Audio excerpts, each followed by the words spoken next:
അതുകൊണ്ടാണ് പണ്ട് കവി പറഞ്ഞത്, ആകാശത്തിന് ഭയങ്കര അഹങ്കാരമായിരുന്നു, പക്ഷെ ആകാശത്തിന് നടുവളഞ്ഞുപോയി. ഭൂമി പരന്നിട്ടാണ്, ആകാശം ഇങ്ങനെ വളഞ്ഞിട്ടാണ് നിൽക്കുക. കവി പറയുകയാണ് ആകാശത്തിന്റെ നടുവളഞ്ഞതാ. കാരണം ഭൂമിയും ആകാശവും തമ്മിലൊരു തർക്കമുണ്ടായി. ഭൂമി പറഞ്ഞുവത്രേ, ആകാശം പറഞ്ഞുവത്ര ഭൂമിയോട്, ഭൂമിയെ, ആകാശമായ എനിക്കാണ് ഏറ്റവും പദവിയുള്ളത്.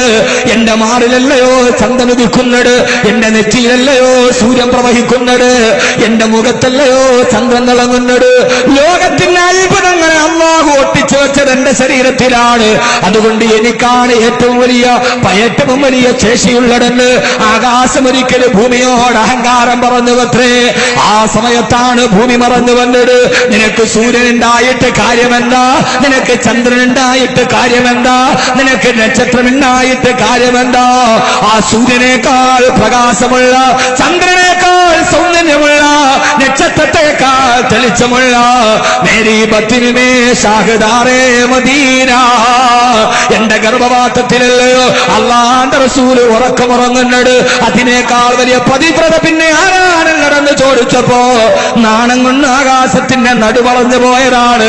അതുകൊണ്ട് ആകാശം ഇങ്ങനെ വളഞ്ഞിരിക്കുന്നിടന്ന് പ്രേമാതിരാഗത്തിന്റെ ആധിക്യത്തിലോട്ട് കടന്നുപോയ കവിയുടെ ഭാവന പറയുമ്പോ യഥാർത്ഥത്തിൽ ഈ ഭൂമി എത്ര പരിശുദ്ധമാ, മദീന എത്ര പരിശുദ്ധമാ.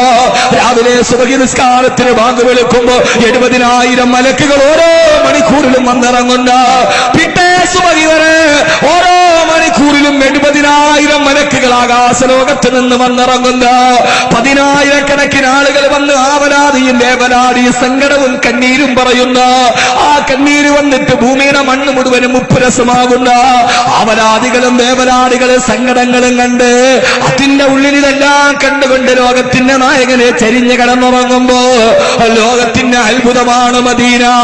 ഭൂമി പറഞ്ഞു, എനിക്കിതിനേക്കാൾ വലിയ പ്രാമുഖ്യം എനിക്കിതിൽ ആവശ്യമില്ല. മേരി ബത്തിനുമേ ഷാഹിദാറേ മദീന, എന്റെ ഗർഭപാത്രത്തിലല്ലയോ മദീനയുടെ ലോകത്തിന്റെ രാജകുമാരൻ കിടന്നിറങ്ങുന്നത്. അല്ലാഹുവേ, അല്ലാഹുവേ, ലോകത്തിന്റെ മാറാവ്യാധികൾ കടന്നു വരാത്ത പ്രേഗന്റെ മദീനയിലേക്ക് കടന്നു വരില്ല എന്ന് മാത്രമല്ല, ലോകത്തിന്റെ മുഴുവൻ ആളുകളും 5 നേരം കാവലിനെ തേടുന്ന ലോകാവസാനത്തിന്റെ ഏറ്റവും വലിയ ഫിത്നയായ വമിൻ ഫിത്നത്തിൽ മസീഹി ദജ്ജാൽ, ഈ ദജ്ജാൽ എന്ന മദീനയിലേക്ക് കടന്നു വരികയില്ല. എല്ലാ ജുമാ നമസ്കാരം കഴിയുമ്പോഴും ഏതോ സമുദ്രത്താൽ ചുറ്റപ്പെട്ട ദ്വീപിൽ ദജ്ജാലിനെ ചങ്ങലക്കിട്ടിരിക്കുകയാ. ഒരു മദീനത്തിന്റെ പള്ളിയുടെ മല്ലിയാടുത്തിട്ട ഹുത്തുബയ്ക്ക് ശേഷം അല്ലാഹുവിന്റെ റസൂൽ ലോകത്തോട് പറഞ്ഞു കൊടുത്തതാണ്, ലോകം കാത്തിരിക്കുന്ന ഏറ്റവും വലിയ അപകടമായ ദജ്ജാൽ സമുദ്രത്താൽ ചുറ്റപ്പെട്ട ഒരു ദ്വീപിൽ അയാളെ ചങ്ങലക്ക് ബന്ധിക്കപ്പെട്ടിരിക്കുകയാ. എല്ലാ വെള്ളിയാഴ്ചയും ജുമാ നിസ്കാരം കഴിഞ്ഞാൽ അവനാ തന്നെ ബന്ധിച്ചിരിക്കുന്ന ചങ്ങല നക്കാൻ തുടങ്ങും. അത് നക്കി നക്കി നക്കി ശനി കഴിഞ്ഞു, വെള്ളി കഴിഞ്ഞു, ശനി കഴിഞ്ഞു, ഞായർ കഴിഞ്ഞു, അടുത്ത വെള്ളിയാഴ്ച അവരെ എത്തുമ്പോ ആ ചങ്ങല പൊട്ടാൻ പോകുന്ന രീതിയിൽ ചങ്ങല കൊളുത്തുകൾ നേർമയാകും. ദജ്ജാല് തന്നെ നാവ് കൊണ്ട് തന്നെ ബന്ധിച്ചിരിക്കുന്ന ചങ്ങലയുടെ കണ്ണികൾ നാവ് കൊണ്ട് നക്കി നക്കി നക്കി നക്കി അതിന്റെ ഉര കൊണ്ട് അവസാനം വെള്ളിയാഴ്ച ജുമയുടെ ബാങ്ക് വിളിക്കുന്നതിന് മുമ്പ് അവസാനത്തെ ചങ്ങല ഇങ്ങനെ പൊട്ടാറാകുമ്പോ ആ സമയത്ത് വെള്ളിയാഴ്ചയുടെ ജുമാ നമസ്കാരത്തിന്റെ ബാങ്ക് വിളിക്കും. അല്ലാഹു അക്ബർ, അല്ലാഹു അക്ബർ. ജുമയ്ക്ക് ബാങ്ക് കേട്ടിട്ട് വിശ്വാസികൾ ജുമ നിസ്കരിക്കുമ്പോ, ലോകത്ത് മുഴുവനും ജുമ നടക്കുമ്പോ ആ ചങ്ങല നേരെ പൂർവസ്ഥിതിയിലാകും. വീണ്ടും ജുമ കഴിഞ്ഞാൽ അവൻ വീണ്ടും അത് നക്കാൻ തുടങ്ങും. അടുത്ത വെള്ളിയാഴ്ച പൊട്ടാറാകുമ്പോ അപ്പോൾ വീണ്ടും ജുമയ്ക്ക് ബാങ്ക് വിളിക്കും.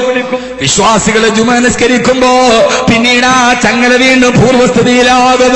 ഈ ദുനിയാവിൽ ജുമാ നമസ്കാരം നടക്കുന്നിടത്തോളം കാലം ദജ്ജാല് ചങ്ങല പൊട്ടിക്കുകയില്ല എന്ന് ലോകത്തിന്റെ മുത്ത്, ആദർശത്തിന്റെ സത്ത്, ആമിനയുടെ മുത്ത്, ആദരവായ പ്രവാചകൻ നബി മുഹമ്മദ് മുസ്തഫ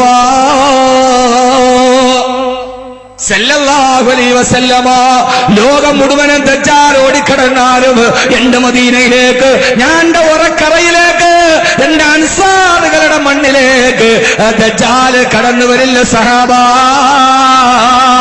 പ്ലേഗ് കടന്നു വരാത്ത, മലമ്പനി കടന്നു വരാത്ത, ഭൂമി കുലുക്കമില്ലാത്ത, അവസാനത്തെ ദജ്ജാല് പോലും കടന്നു വരാത്ത, എങ്ങനെയാണ് രാജാവിന്റെ മുമ്പിലേക്ക് അക്രമി വരുന്നത്? രാജാവ് കിടക്കുന്ന ക്യാപിറ്റൽ സിറ്റിയല്ല മദീന. ആ മദീനയിലേക്ക് വരുന്നത് എങ്ങനെയാണ്? അതുകൊണ്ട് ദജ്ജാലും കടന്നു വരില്ല.